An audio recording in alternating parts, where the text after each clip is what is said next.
निलिमा चव्हाण मृत्यू प्रकरण समोर असताना अजून एक आत्महत्या प्रकार समोर आलाय। गुहागर तालुक्यातील वडद डफळेवाडी येथील 36 वर्षीय तरुण कोणालाही न सांगता घरातून निघून गेला होता। यानंतर त्याची सर्वत्र शोधाशोध सुरू झाली होती। बेपत्ता झालेल्या ह्या तरुणाचा मृतदेह तब्बल 7 दिवसांनी थेट जंगलामध्ये झाडाला टांगलेल्या स्थितीमध्ये दिसल्याचं पाहून अनेकांना धक्का बसलेला आहे।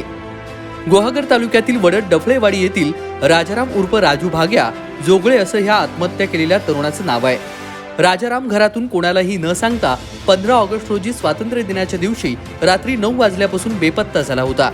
तेव्हापासूनच त्याची शोधाशोध सगळीकडे सुरू होती। त्याचा ठावठिकाणा कुठेच लागलेला नव्हता। अखेर 17 ऑगस्ट रोजी गुहागर पोलीस ठाण्यामध्ये तो बेपत्ता झाल्याची तक्रार दाखल करण्यात आलेली होती। यानंतर 7 दिवसांनी गुहागर येथील एका जंगलामध्ये त्याचा झाडाला टांगलेल्या अवस्थेमध्ये मृतदेह आढळलेला आहे।